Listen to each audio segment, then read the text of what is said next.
Hey, everybody, welcome to this episode of Compassion and Courage Conversations in Healthcare. I'm your host, Marcus Engel, and this is the podcast where we teach compassionate communication, provide perspective, and inspire resilience. And today I am super excited to introduce to everyone my friend Rachel Spalding. Rachel, thank you for being on Compassion and Courage with me. Well, thank you so much for having me. You're such an inspiration, and anytime I can talk about what I love, which is being compassionate and providing great care, it's a great honor. So thank you. Good stuff. And you do this kind of for a living, right? And whenever I say you're doing compassion for a living, you're a nurse and a nurse executive to boot, DNP.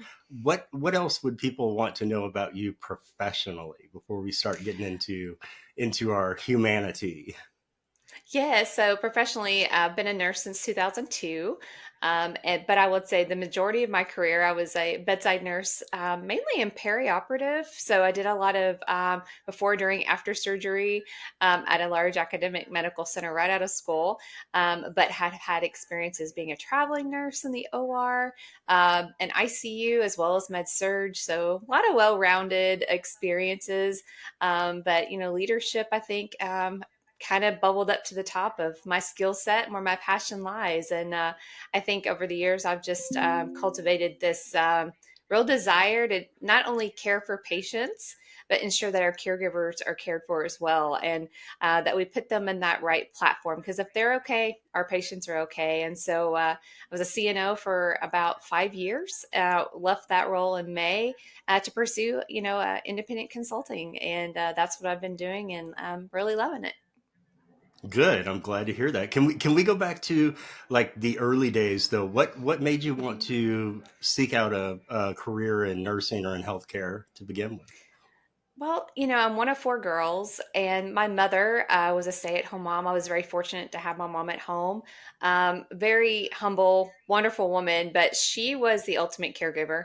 When I look at what she did with all four of her girls and her community and people that needed her, and so I kind of had that as a core value, growing up.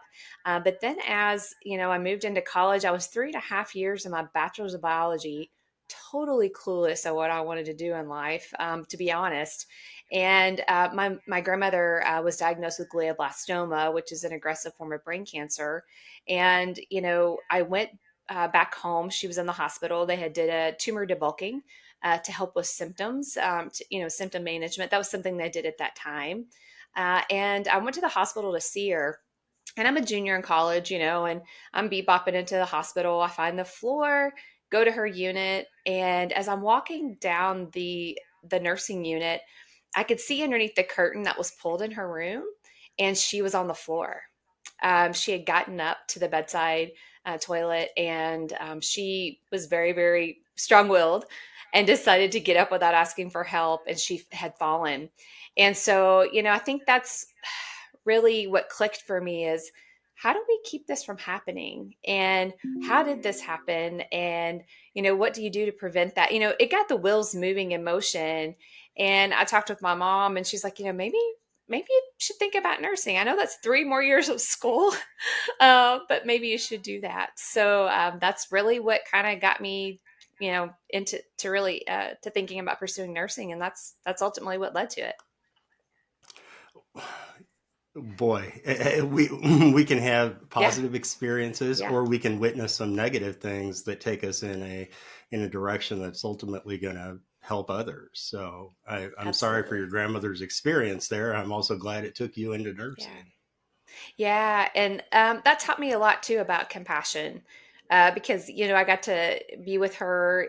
It was a very quick, diagnosis to the end of her life, and I got to be a young person who got to be in her home with home health nurses, and really get to understand what death and dying looks like and how it can be done with dignity, and really kind of just fired up. What do I want to happen for my loved ones, and what do I want other people experience in this process too?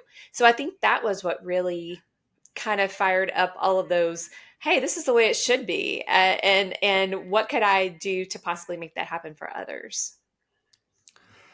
Love that. Love that. What can we do to make things better for others. I mean, I think that's what Yep, all of us who've got a heart for caregiving or compassionate presence of any sort are going for. So, absolutely.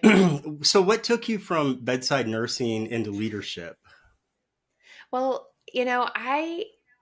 for me personally, I think I've always had kind of the bossy syndrome, for lack of a better term. And when I say bossy syndrome, I think, in your friend groups or as you're growing up, and when I had three sisters, as I mentioned. And so, some of us kind of naturally just take the lead in situations, we're directing people what to do or how to, I kind of have had that thing, I would say. And my sister and I, my younger sister, she's just a year younger than me. And so, I was kind of the older sister. We were in high school together. We did a lot of activities together. But I noticed myself kind of just being the one kind of directing things, and Mhm. I grew up as a band nerd. So all my band geeks and nerds out there, I love you. Band is a wonderful way to develop leadership skills. I don't know that a lot of people recognize that, but it is. It's a great way to build those leadership skills. And I was a section leader because I played trumpet and French horn. I was a section leader for in high school band for those instruments and those sections. And then, but I danced, and so I was in color guard, and I was the captain of color guard. And so I think those experiences kind of gave me some leadership skills as I got older. But I think for me, it's really the heart of advocacy. And I think that that's what, when I talk about one word that would describe like the true passion behind what I do, it's really advocacy. And I think just being an advocate for those that may not have the voice to express it at that time, or their situation, or their background, or whatever it may be, they need that advocate to be able to step up for them. They need that person to be Mhm. their voice. And I think that's why perioperative nursing rose to the top for me, was because when you have patients in the OR, we're giving them anesthesia and they're going to sleep, but who speaks for them when they're sleeping? Who speaks for them when Mhm. we're doing the work? Who makes sure they're safe, right? So that advocacy just came through. And when you're an OR nurse, you're the leader of the room, right? You're the one conducting that room and ensuring that everything is going as it should be, and you're ensuring that everyone's needs are met, that their needs are anticipated.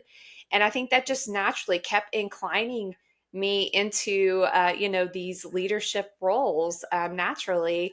And at the end of the day, it was about, I want my caregivers to have just as great of an experience of being a caregiver as our patients do when they're in our care. And so I think it just kept driving me, and people kept giving me the opportunities. And that was the big thing, is I was always taught to say yes to opportunities.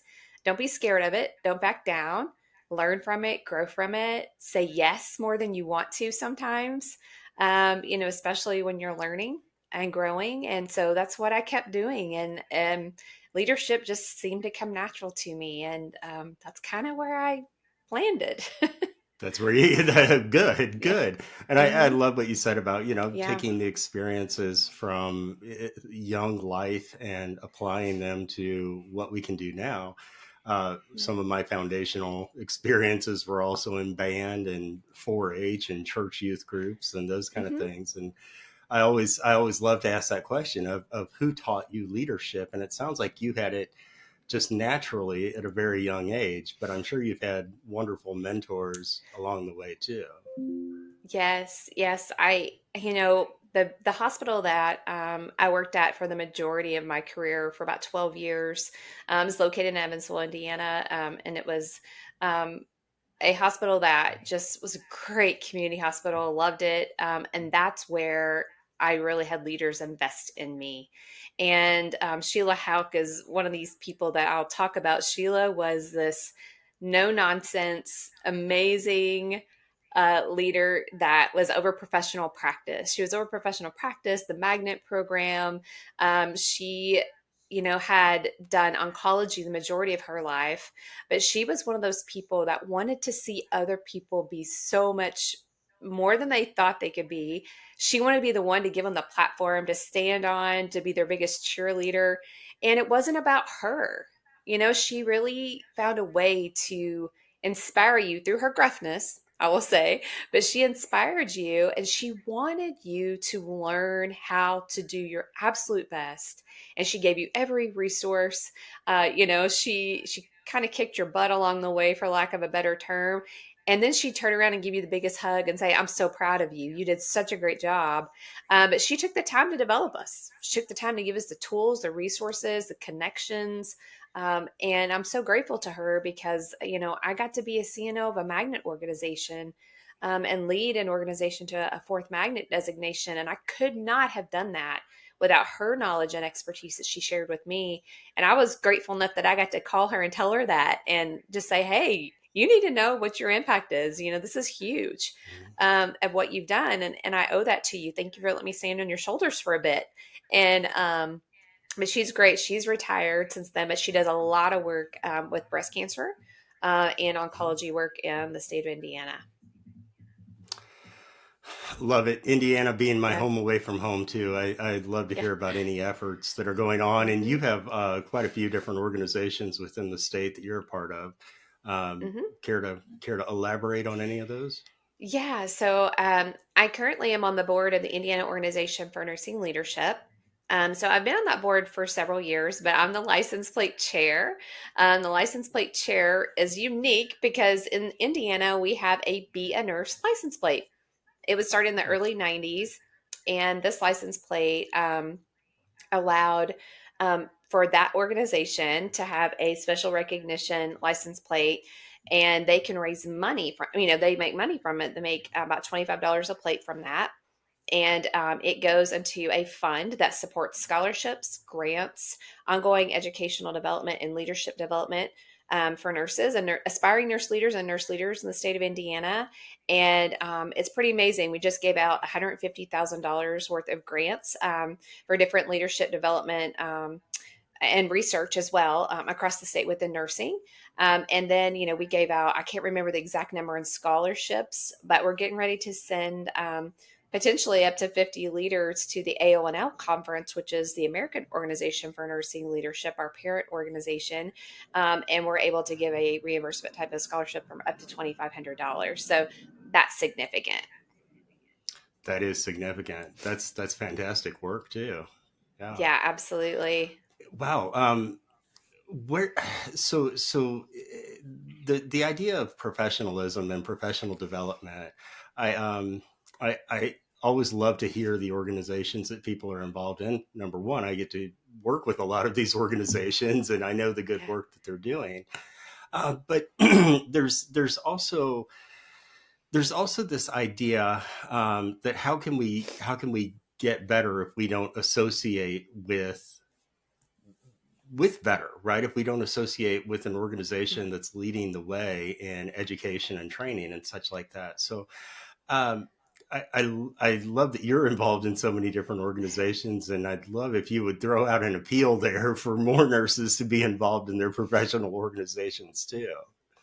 Absolutely. And so, in addition to IONL, I'm also just came off of a 3-year term on the Indiana State Nurses Association board. I was a director of the board there, still a member of the legislative, advocacy, committee, and still doing work with them. But I think the call to nurses right now is there's 4+ million of us strong in this country.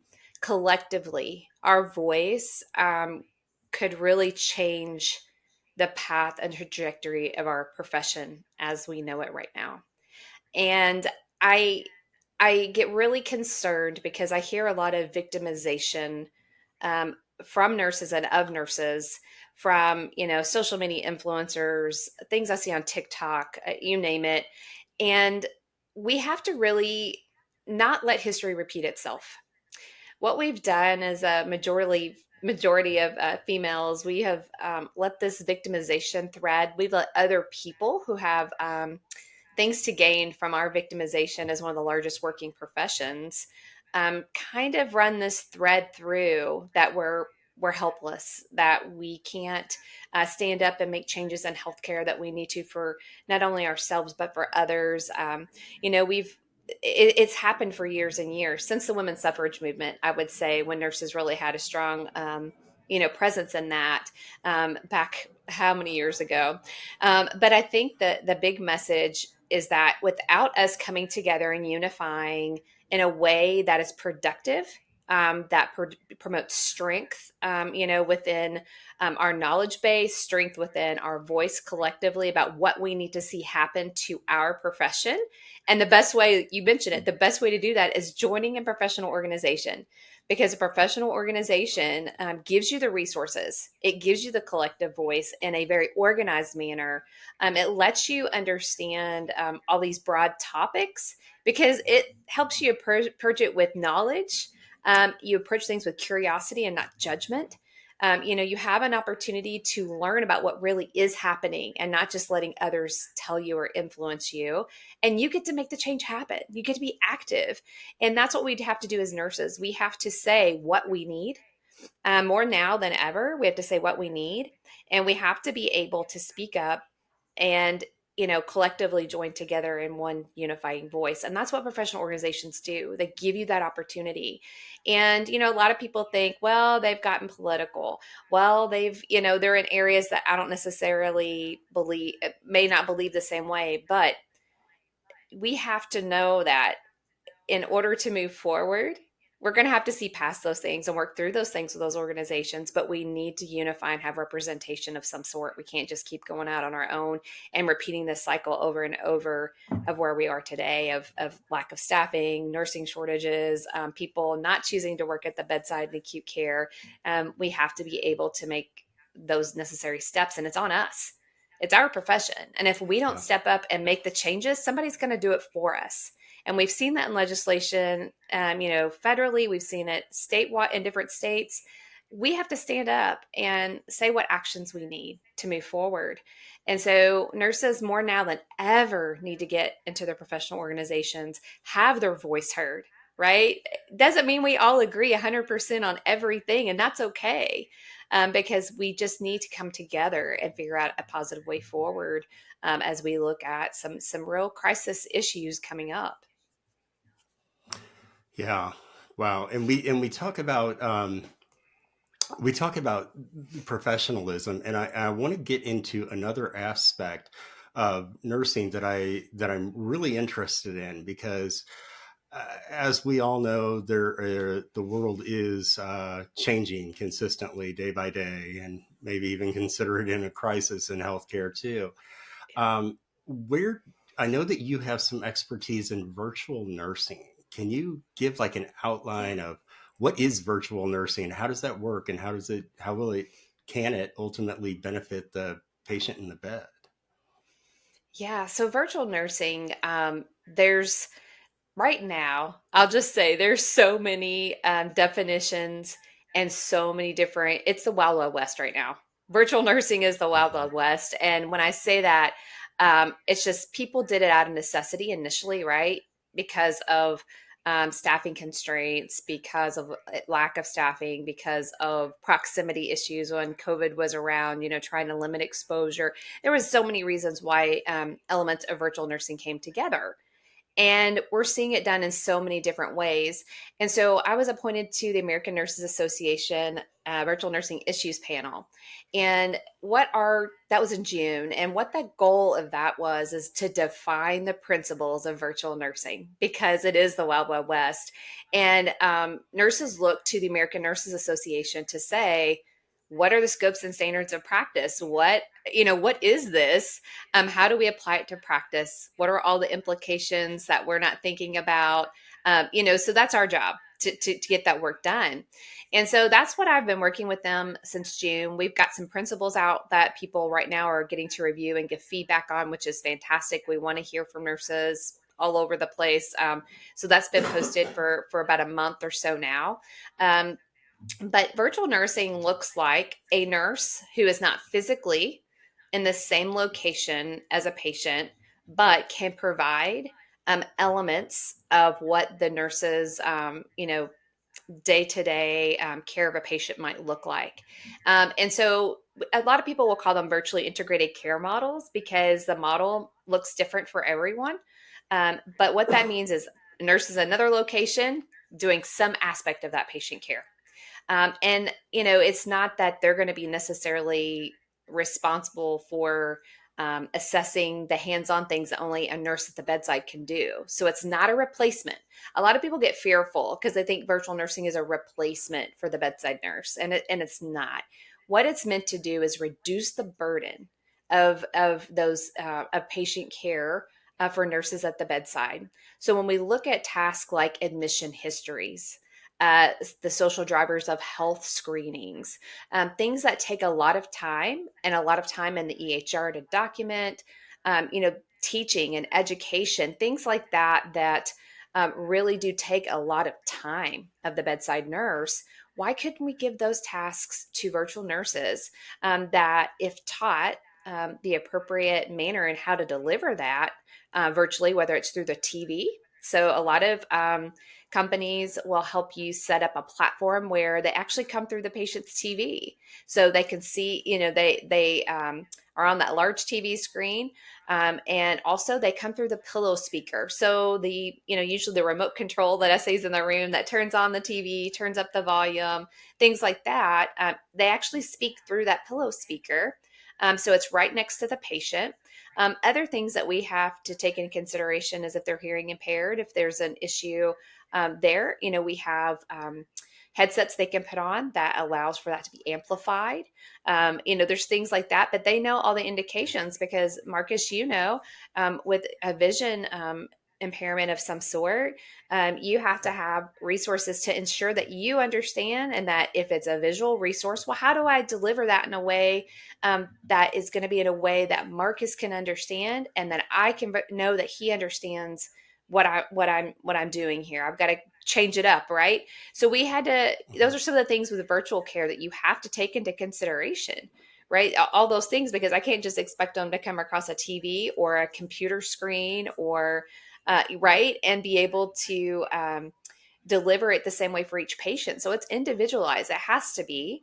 Because a lot of people think virtual care, oh, it's not individualized. It's very impersonal. It's very cold. But really, it's not if you know the right steps to take to deliver that care. And so that's one thing that I think when I implemented virtual nursing across 90 inpatient beds, I had to ensure that the nurses on the screen looked like, felt like, sound like the nurses that were standing next to the patients at the bedside.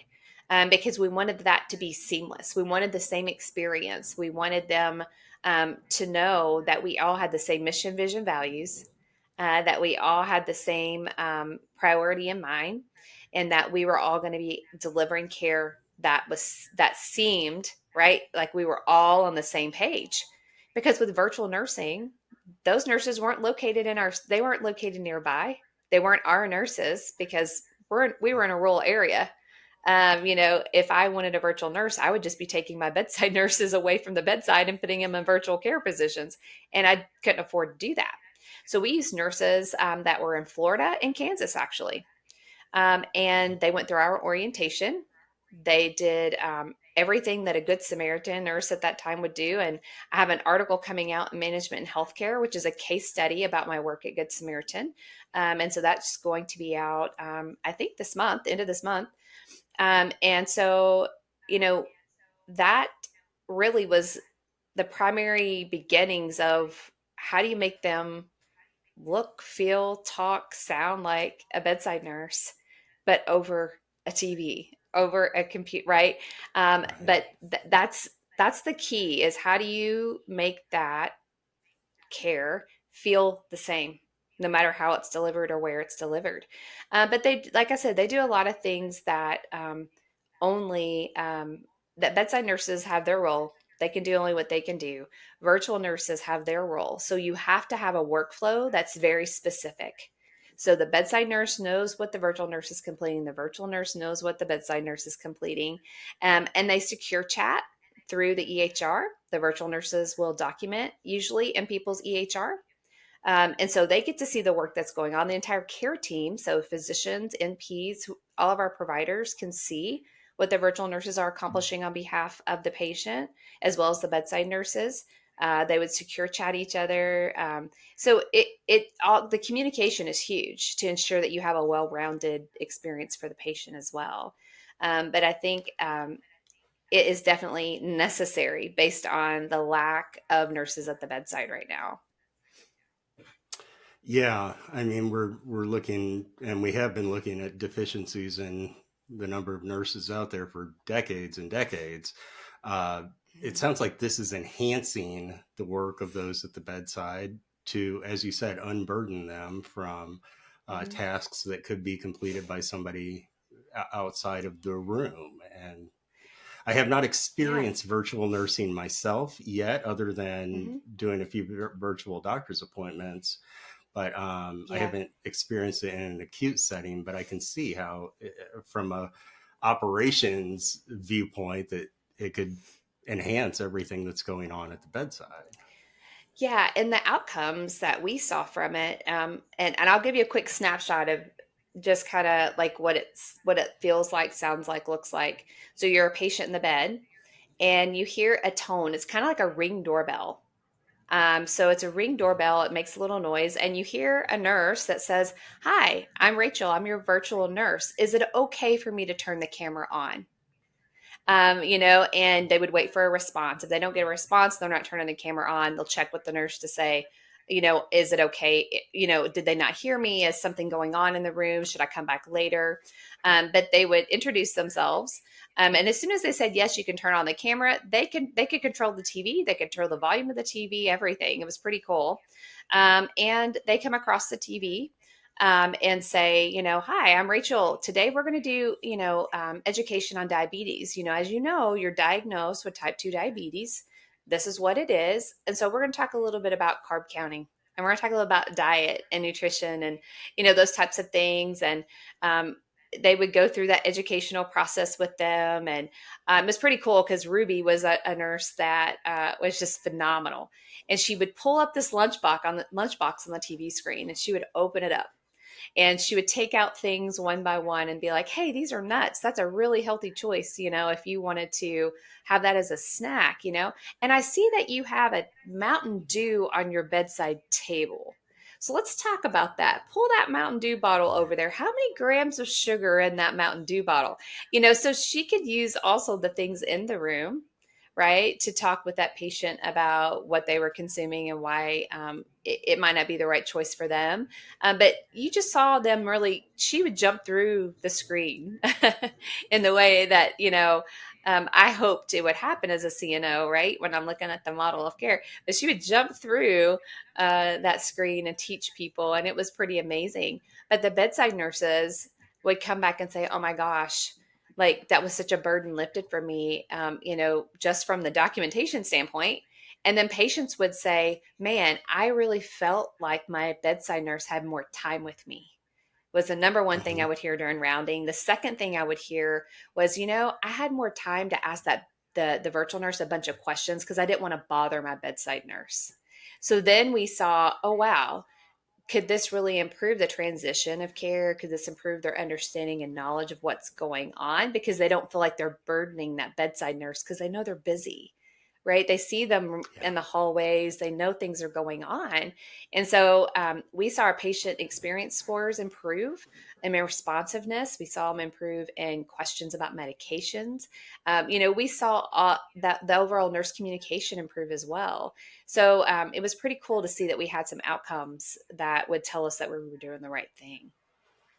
Yeah, and that's just one way to measure the outcomes, Yeah. right? Mm-hmm. Yeah. Just through the patient satisfaction scores. So Mm-hmm. we talk about virtual nursing, we've talked about bedside nursing, we've talked about leadership in nursing, and I want to pose to you the question that I ask every guest, which is to talk a little bit about presence and a time that someone has been there for you or that you have been there for another person. And I imagine with a career in nursing, you've had many times that you have been the present calming force. Is there a story that comes to mind whenever I pose Yeah. that question? Yeah. And, I think I've been fortunate to have a lot of amazing experiences with humans. with people that have been at the worst points in their lives and the best points of their lives, which is an honor for me. I consider it sacred to be a nurse and sacred to be in healthcare because we're with people during these just like most vulnerable moments that they'll ever have. And for me, I think for me though, as a leader, that the story that comes to mind the most that I think as leaders, our role of projecting that presence.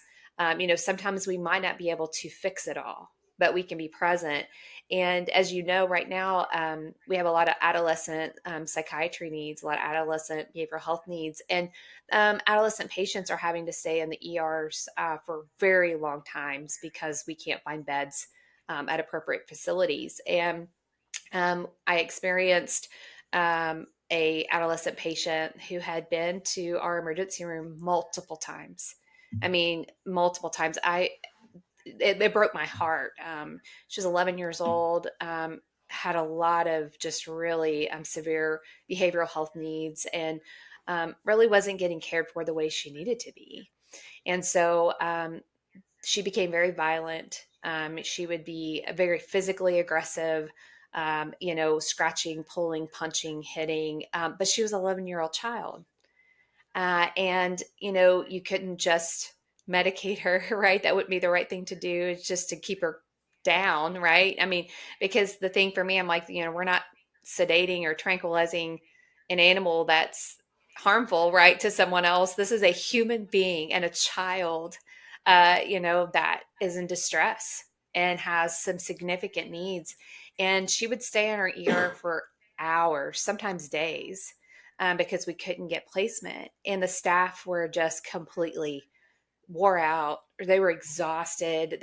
Some of them were scared because they'd already been, hurt and assaulted and received injuries from her over the last several weeks. And I heard that she was coming, she was in the ER.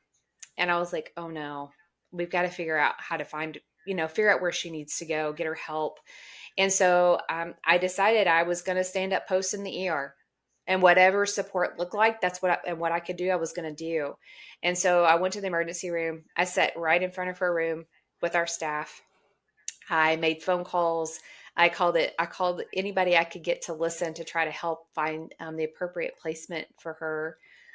Did what I could do. And even though I couldn't physically step into the situation and do something that I felt like was this huge thing to take this weight off of their shoulders. The fact that I sat there with them, and I sat there for 14 hours with them and tried to help give them support, give them an opportunity to voice their concerns, and just be with them. I was just being with them. And, sitting in that emergency department, they knew that a leader cared enough to be here, to experience what we were experiencing, share this experience with us. And we knew that she cared. We knew that she cared what the Yeah. patient was experiencing, who we were advocating for, and then what we were experiencing. And a couple times I had to step in and I had to say, no, we're not going to do that today. That puts everybody at risk. We're not going to do that right now. I know physician, I know officer, whether it's security, whoever it was, or a nurse, hey guys, I understand what you're thinking, but we're not going to do that today. Okay. And I need for y'all to step back. Let's talk about what we are going to do. What's the plan? But just being present with them for that 14 hours spoke volumes to them. I think I got, I don't know how many emails or phone calls, and just, hey, you just being there meant so much to us. It meant that you cared. And I think as a leader, sometimes was it convenient for me to sit there for 14 hours knowing all these things were mounting for me, knowing that I was going to get home super late, knowing that, I had to rearrange my entire schedule. That wasn't convenient, but it wasn't about convenience. It was about doing the right thing and being present for them. And that's what I Yeah. think us as leaders can't forget. Yeah. We always think about the patient in the bed and providing presence to them, but it's really to those caregivers as well who are putting it all out there. Wow. Absolutely. Do you have a favorite book on leadership that you'd recommend? Oh gosh. Well, The one thing I have one about nurse leaders, but it's called the Okay. Nurse Leader Handbook. That's the title of it. And, in nursing, we don't do a great job of leadership development before we step into those roles. It's a common joke, right? That we go, "Hey, you're a great clinical nurse and you're kind and people seem to like you, so you'll be a great leader. So here you go. Here's your first manager job. Here are the keys." And you're going, "How am I supposed to do this?" I know nothing about budget. I know nothing about this. I know nothing about, these other leadership skills I need. And so the nursing leadership handbook has probably been, and you can type that into Amazon. I think other sites have it as well, but that is the probably one of the best guides for nurse leaders as a whole. I think Atomic Habits is one that's good for all of us, but for leadership in particularly, I think it is really helpful. Atomic Habits helped me kind of establish, what my day to day looked like, how to prioritize, how to be productive. That's just one in general I think is good for leadership as well. Okay. Good thoughts. And Hmm. I'm going to put the nurse leader handbook on my to read list, actually. So even though I am not a Yeah. nurse, I still want to know what nurses are reading. So thank you for Hmm. that. Um, Yeah. can we go back to whenever you were in high school again? Let's take a average Friday or Saturday night in high school. You're hanging out with your friends or your sisters. Yeah. What are you listening to? What's on the stereo? Oh gosh. Well, at that time, that was a great era of music, in my opinion. So you're talking 94-ish, Mhm. excuse me, 94-ish. And at that time, that was when Boys to Men had really made their appearance on the scene. And if you watch The Masked Singer, I don't want to spoil it for anybody, but um, just watch The Masked Singer this year. But Boys to Okay. Men was huge. And that was the same time the Cranberries were there. Lisa Loeb came out with Stay, if everybody remembers Lisa Loeb and Stay. So there was a lot going on. We had Celine Dion on the scene. There was a lot of different types of music. We had the Cranberries, and Lisa Loeb are kind of like these new creatures to music at that time. Right. But we did a It lot of was. It Wilson was. Phillips too. Like Wilson Phillips was a thing at that time. And we would honestly set up the camcorder, and my friends and I, we would listen to Wilson Phillips and act it out and record it. It was pretty cool. But anyway, we still My laugh at those friends and I videos did the today. same thing with Tone Loc. Oh, Yeah, yeah, my friends and yeah. I did the same thing with Tone Loc. It was ridiculous, but camcorders were new and fun devices Yes. for us to play with. Yes. And so, my last question that I have for you then is, if you had the world's largest billboard on the world's tallest mountain, what message do you want to broadcast to humanity? Oh gosh. I'm thinking of that, and so many things come to mind. And I think that the word bold has been an important word to me since COVID. I had a dear friend talking about presence. It can look different ways. Going through a rough time. Became a CNO for the first time in November of 2019. And we all know what that means. So I was a brand new CNO, new organization, and COVID happened, and really having a tough time. It was anxiety producing. It was just kind of a dark time for me, unfortunately, as I think a lot of people have experienced. But my friend would every day text me what she was thankful for. So it's really a gratitude exercise, right? Because she was worried about me, and she was also in healthcare. She was a physical therapy assistant in a long term care setting. And so she would text me every morning, "Hi, friend, I'm thankful for," and she would tell what she was thankful for that, what it was going on. And then my job was to respond, "Hey, hope you're doing well. This is what I'm thankful for today." She did that for me for 6 months, 6 months every morning, Wow. like clockwork. So you talk about presence. Even a text message can be Mhm. significant presence, but she did that for me. So I think for me, the thing is that for all of humanity, kindness isn't fluff. Kindness isn't, a goofy subject. It's very important. But at the same time, um, the curiosity, approaching things with curiosity and not judgment, and having the space to understand we don't understand where everybody their experiences. We don't know their lived experiences. We don't know where they're from. But I think the thing is curiosity over judgment, and be kinder. You never know what someone else is managing. And we talk about this all the time, right? We never know what someone else is going through that day that can cause a reaction or a behavior. And we don't want to be the ones to respond poorly. We need to respond with kindness and understanding and compassion. But I say live boldly and care more. I mean, it's live boldly and care more and ask and be intentional, because I think the thing is, my friend was intentional. She didn't say, "Well, hope you're good. Just wanted to see what's Mm. up." She was intentional with me. And with the rates of suicide, with the rates of depression, things that are happening, we have to be intentional to say, "Are you okay? I love you. I care about you. Are you okay?" And I think that's what I want the world to know, is be intentional. You've got to be intentional in today's world. And that's what compassionate looks like. Yeah, yeah. It's not rocket science, right? It, Nope. it's it's it's it's not rocket science, but it does take being intentional, as you said. Absolutely. So where can people find out more about you and about the work that you're doing, and if they want to reach out for any consulting work for their Yeah. organization? So I started Spalding Healthcare Solutions in June. And I really wanted to have a bigger, broader impact on leadership as a whole in healthcare. And I thought, well, how can I do that? And so that if I can position myself in a way that allows me to experience and encounter more healthcare professionals, right? And those that intersect with healthcare. And I saw a gap between those that are serving the healthcare industry, and they may not have been clinicians, they may not have been in situations that allow them to uniquely understand our needs in healthcare.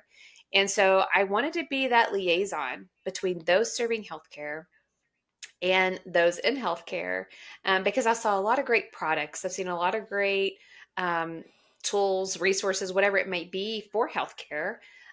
But I recognize that there's a gap in their understanding and knowledge, and maybe they don't have the ability to have an employed clinician or someone else to help step in to kind of speak the same language.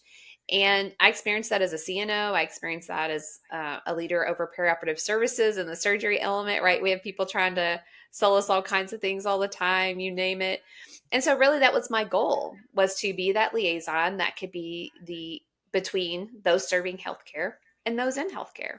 And so, I do professional practice work. I do a lot of program writing. So I'm working on a coaching program with a company that really looks at intentional coaching of new graduate nurses within their first year of practice. And so, helped write that coaching program and what that looks like. But also doing patient experience and employee engagement work with Brian Lee at CLS, who I know is a great Mhm. friend of yours, Marcus, and you've known over the Mhm. years. And Brian reached out and said, "Hey, would you like to come on board and be VP with our organization and help us in our endeavors and be that executive guide and coach to those teams as well?" And I've been able to help with some new domains that are coming up in patient experience right now. So HCAPS is getting a facelift starting in January. Some things are changing with CMS and HCAPS, and restfulness is a new domain. And so that's something I'm working on right now, is how do we teach aspects of restfulness to clinicians, but also coaching those executive teams to make good decisions from a patient experience and employee engagement perspective. And so I'm really a jack of all trades. I can do patient Mhm. experience. I can do um, you know, many other different things, but I do a lot of legislative work and teach nurses why legislative advocacy is important and how to do it. So I speak on that topic particularly. And the other piece of it is also do legal nurse consulting. So that has been eye opening. But it seems that the cases that I've worked on have really been about patient experience, and it's really been about how we could have communicated better, is what I've learned so far, is how we could have communicated better with that patient. to really ensure that they were okay. And so that's been a very eye-opening experience as well. I feel like we could have conversation after conversation after conversation about any of these various topics. So we'll probably have to have you Absolutely. back on the show at another time to go over these things. Yeah. But Rachel, this has been so much fun. Thank you for spending some time with me today, and Yes. thank you Thanks for for having your me. stories and your And compassion. Yeah. thank you. And folks can find me on LinkedIn, by the way. I'm Rachel Spalding, really easy to find, or Spalding Healthcare Solutions. That's where I'm at. But I've really enjoyed talking to you. And, I earlier in the week, you were so kind because I've been under the weather. And so finally feeling almost back to myself. I've still got the snotty nose going on, but hey, the show must go on. The show must go on. But it's been a pleasure to talk to you. You're always an inspiration. I always love hearing you talk. And I appreciate what you're doing for the healthcare community because we need those allies, and you're definitely an ally, and we really appreciate it. Well, as you said earlier, we're all working to advocate, right? We're all working for That's right. advocacy for those patients who are in the bed who are vulnerable. So let's keep up the good work. Absolutely. Awesome. That's Thank right. you so much for being with me, Rachel. And listeners, thank you for being part of this episode of Compassion and Courage Conversations in Healthcare. I am Marcus Engel, a speaker, author, and healthcare consultant. And this is the podcast that teaches compassionate communication, provides perspective, and inspires resilience. Please remember to subscribe and share and rate and review anything to do with the episode and the podcast. Thank you all so much, and we'll see you next time on Compassion and Courage.